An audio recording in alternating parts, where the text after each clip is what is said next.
Bismillahirrahmanirrahim. Assalamualaikum warahmatullahi wabarakatuh. Teman-teman sekalian, hari ini kita akan belajar berkaitan dengan riset-riset yang berkaitan dengan pendidikan orang dewasa. Nah, materi kali ini nanti akan nyambung dengan tugas yang sudah diberikan kepada teman-teman sebelum UTS, yakni observasi. Kemudian menyambung juga dengan tugas yang akan dibebankan oleh teman-teman sebagai project riset di akhir mata kuliah ini. Jadi nanti teman-teman akan mencoba menarik sebuah judul atau tema penelitian dari masalah yang teman-teman sudah temukan dari hasil observasi di pertemuan ke-7 atau sebelum UTS.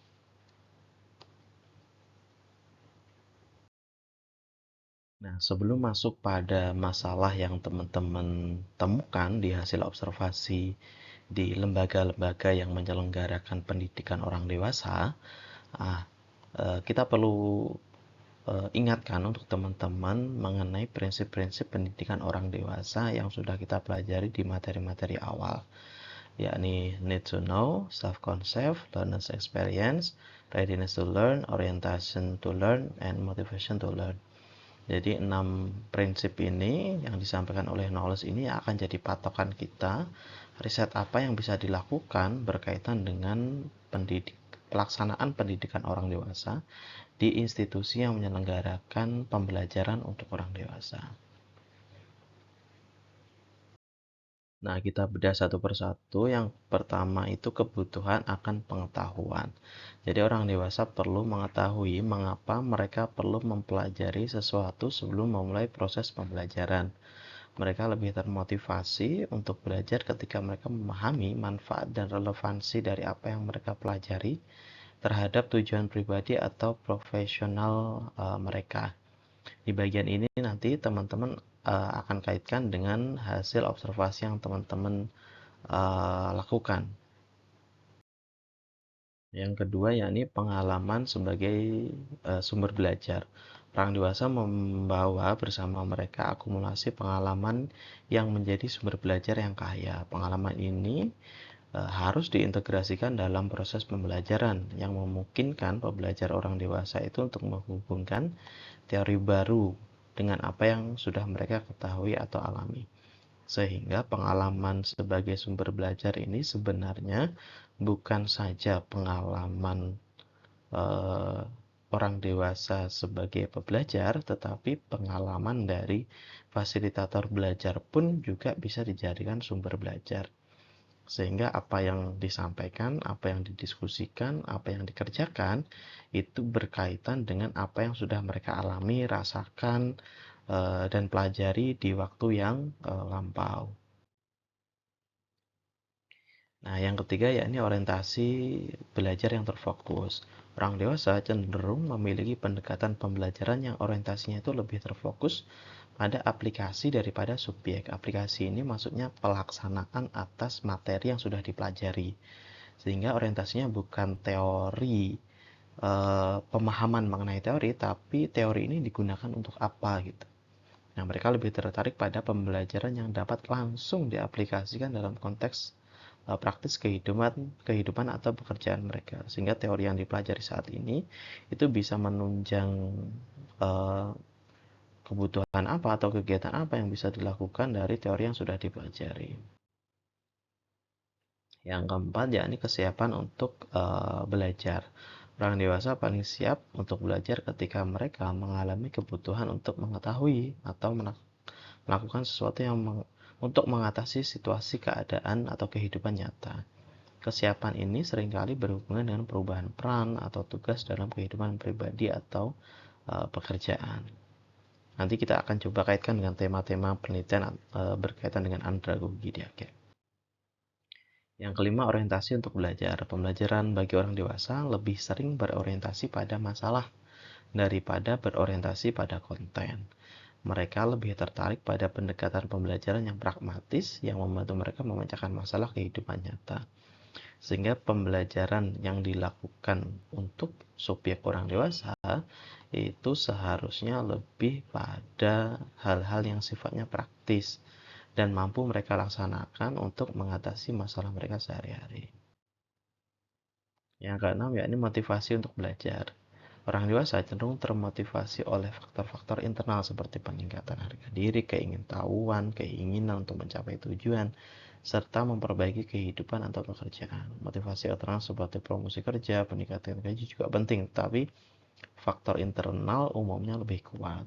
Jadi sebenarnya sih faktor internal maupun eksternal bukan jadi sebuah pembahasan ya, tetapi intinya motivasi belajarnya itu untuk mencapai sesuatu, tidak hanya penguasaan terhadap materi, tetapi hal-hal lain yang mereka ingin capai di luar pembelajaran.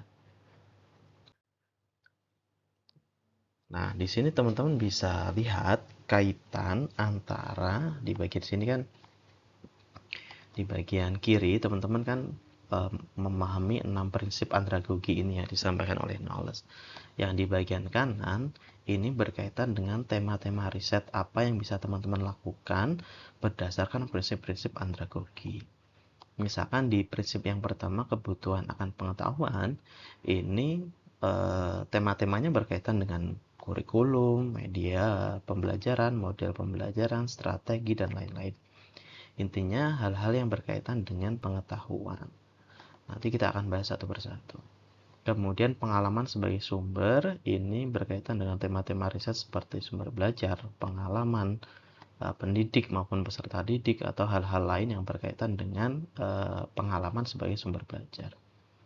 Yang ketiga, orientasi belajar yang terfokus. Nah, ini tema-tema riset yang dekat dengan prinsip andragogi yang ketiga ini, implementasi belajar, pelatihan, hasil belajar, dan lain-lain. Yang keempat, kesiapan untuk belajar. Ini tema riset yang bisa dilakukan, kebutuhan belajar, peran, tugas, dan lain-lain. Yang selanjutnya, orientasi untuk belajar itu mengenai masalah belajar, pendekatan belajar, dan lain sebagainya. Dan yang terakhir, motivasi untuk belajar, itu tentu saja berkaitan dengan motivasi internal, eksternal, keingintahuan, keinginan, dan lain sebagainya. Nah, teman-teman, yang bisa dilakukan ketika teman-teman selesai observasi di lapangan, tentu kan akan menemukan masalah-masalah ini, ya kan? Nah, teman-teman masuk di bagian mana? Kalau di teman-teman yang teman-teman temukan di lapangan berkaitan dengan kurikulum, berarti tema teman-teman atau prinsip andragogi teman-teman itu di prinsip yang pertama. Kemudian kalau teman-teman menemukan masalah berkaitan dengan motivasi, nah motivasi ini berarti teman-teman masuk pada prinsip andragogi yang keenam gitu. Jadi usahakan masalah-masalah yang teman-teman temukan itu selalu berkaitan dengan prinsip andragogi. Karena pembelajaran kita atau materi kita berkaitan dengan pendidikan orang dewasa, sehingga harus berkaitan dengan prinsip-prinsip pendidikan orang dewasa. Kita akan bedah satu persatu berkaitan dengan tema-tema riset andragogi yang dikaitkan dengan judul-judul berkaitan nanti dengan proposal riset teman-teman atau tugas akhir yang ada di mata kuliah pendidikan orang dewasa. Nah, ketika teman-teman menemukan sebuah masalah yang berkaitan dengan kurikulum, media, model, strategi, dan lain-lain sebagainya, itu tentu teman-teman masuknya dalam prinsip kebutuhan akan pengetahuan. Nah, ini saya cantumkan dan lain-lain karena barangkali teman-teman nanti bisa dibaca di slide-slide awal tadi ya. Tidak selalu yang saya cantumkan di sini itu nanti takutnya teman-teman, oh saya menemukan ini Pak, tapi nggak masuk di bagian list-list yang ada di tema-tema riset andragogi, masuknya di mana gitu. Jangan takut, selama itu masuk dalam ranah pendidikan orang dewasa, tentu masuk dalam prinsip-prinsipnya.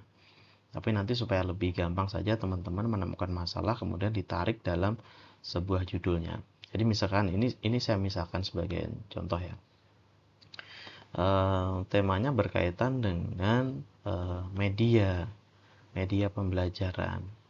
Sehingga teman-teman kan masalahnya yang berkaitan dengan media. Contoh judul riset yang berkaitan dengan media itu seperti ini. Ini contoh jurnal yang sudah terbit yang berkaitan dengan media-media pembelajaran yang berkaitan dengan pendidikan orang dewasa. Nanti teman-teman bisa membuat judul yang seperti ini.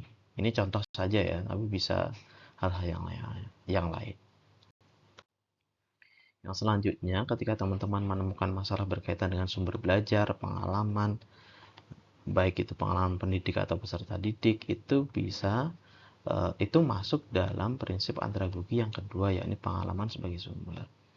Contohnya seperti apa? Contoh judulnya seperti riset yang sudah diterbitkan berikut ini. Ini kan berkaitan dengan pengalaman peserta didik. Yang selanjutnya yakni kalau teman-teman menemukan masalah berkaitan dengan implementasi belajar, pelatihan, hasil belajar, dan lain sebagainya, itu masuk dalam orientasi belajar. Yang contoh judulnya adalah seperti ini. Nah, perencanaan pembelajaran ini kan bagian dari implementasi sebenarnya. Nah, contohnya bisa seperti ini. Tapi ini contoh saja ya, bukan hal baku yang harus seperti ini. Ini contoh saja. Selanjutnya berkaitan dengan kebutuhan belajar, peran, tugas, itu berkaitan dengan readiness atau kesiapan. Contohnya seperti apa? Contohnya seperti ini. Gambaran pelaksanaan kegiatan belajar majelis taklim, dan seterusnya. Ini contoh ketika teman-teman menemukan masalah seperti ini, contoh judul risetnya jadi seperti ini. Oke. Selanjutnya, orientasi belajar ketika teman-teman menemukan mengenai masalah belajar, pendekatan, itu masuknya dalam orientasi untuk belajar. Ini judulnya kan seperti ini. Contohnya sekali lagi. Jadi teman-teman fokus pada tema-tema riset andragogi sambil nanti membuat contoh judul dari masalah yang teman-teman temukan. Oke. Nah, yang itu harus selalu berkaitan dengan prinsip-prinsip andragogi. Nah, yang terakhir mengenai motivasi, ini cukup banyak riset-risetnya. Nah, nanti teman-teman bisa masuk dalam contoh-contoh riset seperti ini. Ya, kalau motivasi mah contohnya banyak, gampang nih. Kalau teman-teman menemukan masalah mengenai motivasi, misalkan jarang masuk atau kemudian tidak terlibat dalam pembelajaran, nah itu biasanya berkaitan dengan motivasi. Nah, judulnya atau contoh risetnya nanti seperti ini. Nah, terakhir teman-teman, setelah teman-teman menemukan masalah berdasarkan hasil observasi yang teman-teman lakukan, coba itu dikonversi atau dibuat dalam bentuk judul riset yang sudah kita diskusikan sebelumnya. Jadi sudah nemu masalah nih, kira-kira masalah itu dikonversi jadi judul itu jadi seperti apa gitu, supaya teman-teman nanti risetnya itu mampu menyelesaikan masalah yang teman-teman temukan.